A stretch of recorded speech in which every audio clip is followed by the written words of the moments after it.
finding this sort of side. Finding the shorter sides. God, I can't even speak.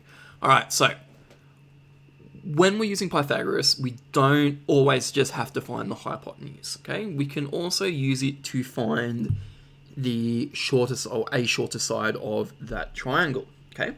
And now it doesn't matter which side you are looking for, if it's the really short side or if it's the side that's in between the hypotenuse and the shorter side. This method works for both. Okay, so to do so when finding the length of a side, we're going to substitute known values into Pythagoras' theorem. So again, you write out your Pythagoras theorem, then you substitute your values in that you know, or that you have. Then we're going to solve the equation to find the unknown value. So what you'll end up with is your letter on the side that also has a number with it. Okay, so it'll be a letter and a number on one side and just a number on the other side. What we're going to do is we're going to move the number from one side to the other and then just go from there. Okay, and you'll see an example of this later on. So for example, if a squared plus 16 is equal to 30, then what we would do is we would then subtract 16 from both sides. Okay, so then a squared is equal to 14 becomes our new equation. So to solve this, we're going to take the square root on both sides. Because remember, the opposite of squaring something is square rooting. So a squared is equal to 14, so that would become a is equal to the square root of 14. Now remember, this is the exact answer, or a surd. And so if we're asked to give a rounded answer, then a is equal to 3.74 is a rounded decimal answer. So we're going to jump straight into examples, because pretty much all the theory we already know about the triangles, the hypotenuse, etc., etc. So from here on out, we're just going to look at the examples. So find the value of a or b in these equations. Pretty easy, I think. All we need to do is we just need to solve them. So if a squared is equal to 121, then a is equal to the square root of 121, which means that a is equal to 11. Okay? Because 11 times 11 is equal to 121. Now, for part B, what you notice is that we've got a number and a letter on the same side. So to get rid of the number, because we want to remove the number. Okay, because I want to leave the b squared on this side, I'm going to remove the 64. Now remember, because there's nothing in front of this 64, it is actually a positive 64. The opposite of positive 64, or adding 64, is of course subtracting 64. So if I subtract 64 from both sides, that leaves me with b squared. B squared is equal to 100 minus 64, or 100 minus 64 is just equal to 36. So b squared is equal to 36. Now, to get rid of the b squared, or in other words, just have b, we're going to do the square root of 36, which is our exact answer, or our surd. And then putting the square root of 36 into our calculator, or realizing that 6 times 6 is in fact equal to 36. So b is equal to 36 is our answer for that one. Okay? Now, here's another one. So question 2 looks like this. If a squared plus 36 is equal to 100, decide if the following are true or false. Now, your numbers will be a little bit different. In fact, I think it's a 64 instead of a 36. But you just need to follow the same method. So you need to just check if this is true. So a squared plus 36 is equal to 100. So does that mean that a squared is equal to 100 minus 36? Okay. Well, if I start off with my a squared plus 36 is equal to 100, okay, to get the a squared by itself, I do in fact have to subtract 36 from both sides, and that would leave me with 100 minus 36. So the first statement is a squared equal to 100 minus 36. Well, that is true. Okay. Now, is 100 equal to the square root of a squared minus 36? Well, that one is actually just false. And the reason that one is false is because if we take the square root of this side, we'd also have to take the square root of that side. So in fact, it would be 10 is equal to a squared. And in fact, in this case, it should be plus 36 as well, not the minus 36 too. So this one is false. The last one, a is equal to 8. So to check this one, a is equal to 8.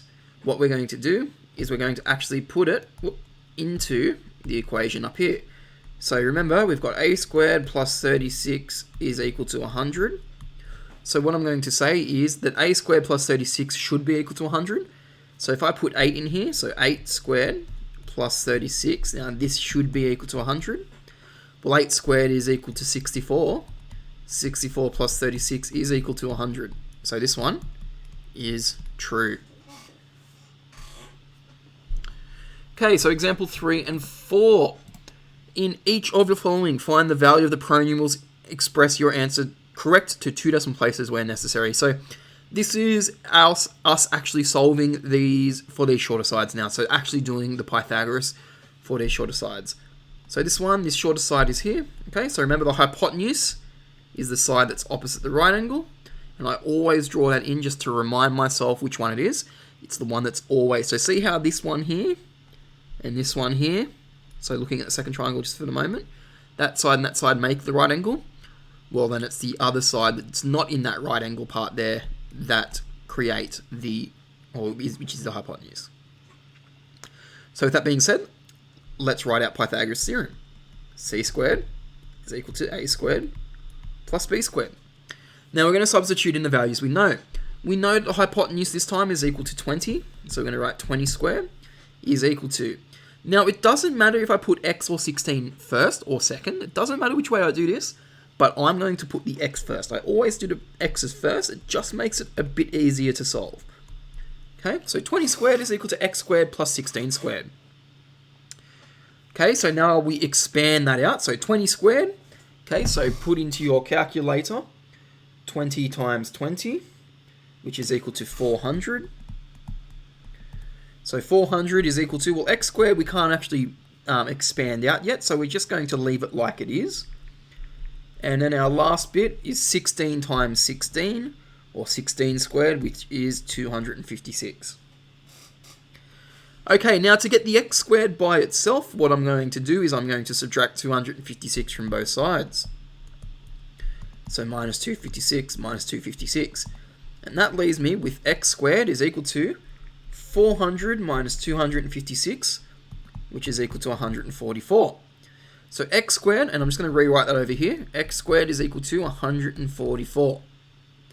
Now to get the x by itself, remember we're going to do the opposite of squaring, which is square rooting. So x is equal to the square root of 144. So that means that x, remember this is our exact, okay? And then we're going to express it to 2 decimal places. So putting that into our calculator, well, in fact, the square root of 144 is just equal to 12, because 12 times 12 is 144. Okay, so let's do another one of those examples just to make sure that we can get it. So c squared is equal to a squared plus b squared. And I'll put a line down there just to show that these are 2 different parts. So start off by writing down your formula. And then what we're going to do is we're going to substitute our values into the formula, or into the equation. So our hypotenuse is the side that's the longest, so it's the 34. So 34 squared is equal to, now my a is going to be my missing value. So it's k squared plus 16. Okay. So now I'm going to use my calculator to expand that out. So we're going to start off with 34 squared, which is 1,156. And that's equal to k squared plus 16 squared, which is 256. Okay. Then we subtract 256 from both sides. Okay, just like we would solve an equation. And that leaves us with 1156 minus 256 on the right hand side, which is 900. That's equal to k squared, because, you know, the 256 is gone now. So just rewriting it up here because I'm running out of space. So k squared is equal to 900. So you can just swap those pronumerals around too. You are allowed to do that. So you can just swap these 2 around, just like I did on the other side. So k squared is equal to 900. So k is equal to the square root of 900. So that means that k is equal to square root of 900, which is just 30. So, whoop, oh, go away please. So, you'll notice that both our answers in this one are just whole numbers. If you would have to, or if you needed to what's the word I'm thinking of? If you had to round it, then you would just round it as you normally would using your calculator. Okay, find the length of the unknown side of each of these triangles. Okay, so in yours there'll be more than one triangle. Correct the 2 decimal places where necessary. Convert, I should say. Convert to the units shown in red. So we've got 83 millimeters. So in this case, we're changing it to millimeters, and we're going from centimeters again, just like we did in the other lesson. So 4.6, what we do is we times that by 10 to get 46 millimeters. Okay?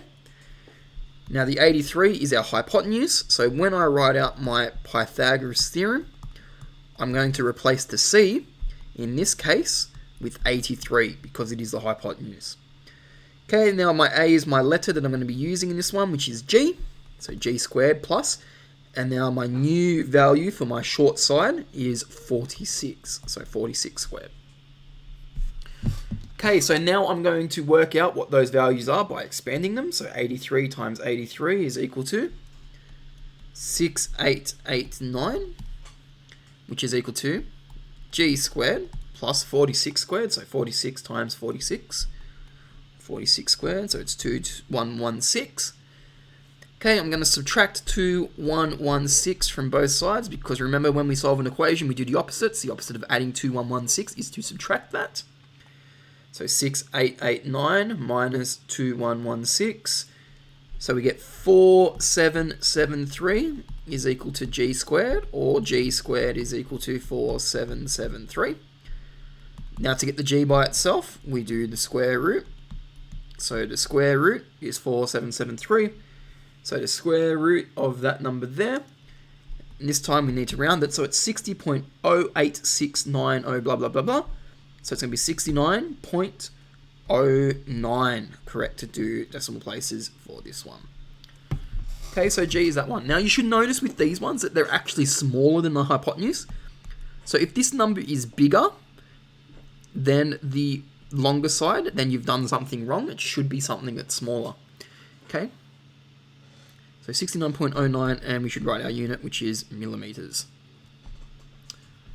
Okay, now the last example that we're going to do is a tough one. So find the value of x as an exact answer. Now what you'll notice in this one is we've got 1x here and 1x here, or a missing side here. You'll notice that we've got some markings that are exactly the same though, and these markings mean that both this length and this length are the same length. So I'm going to write an x there. Now, start off by writing down Pythagoras' theorem, because everything that we're going to do in this topic, well, for these first two, in this lesson I should say, is going to be revolved around this. Now, we're going to substitute the values in that we know. We know that the 3 is the hypotenuse, so it is my C. Okay, so 3 squared is equal to, now I know my A is my pronumeral, or my letter, which is x squared, plus my other side, which is also x squared. Okay, so I've got 3 squared is equal to x squared plus x squared. Now you might be thinking, well, how on earth do I solve this? Like, this looks really tricky. Well, actually, it's not as bad as you might think. The 3 squared is going to stay as it is on that left-hand side, but on the right-hand side, x squared plus x squared. Well, if I asked you what's x plus x equal to, you would say to me, well, that's just 2x because there's 2 of them. Well, it's the same with the squareds. X squared plus x squared, well, there's just 2x squareds, isn't there? There's just 2 of them. So x squared plus x squared is just 2x squared. Okay, easy.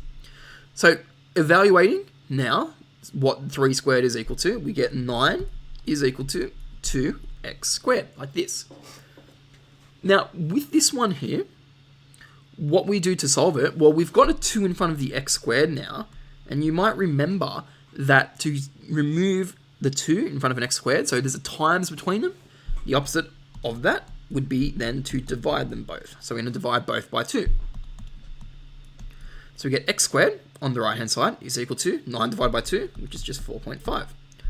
Or x squared is equal to 4.5 if I'm going to just swap them around. Now, to get the x by itself, we remember that we need to do the opposite. So the opposite of a square is to do the square root. So x is equal to the square root of 4.5. Okay, so that's my exact answer for that one there, which is done. As you can see, it says as an exact answer. We don't want the decimal answer, we want what the exact answer is equal to. So that one is equal to the square root of 4.5, and that's done. And of course, if we wanted to, if we were asked to give it to 2 decimal places or how many of the decimal places, then you would just round it based on what it is. So with that being said, I believe that is it. Question 7 onwards is considered to be extension. There aren't very many questions for this one, so I think you guys will be all right. So have a go. Make sure you ask questions if you need the extra help. And with that being said, I will see you in the next video.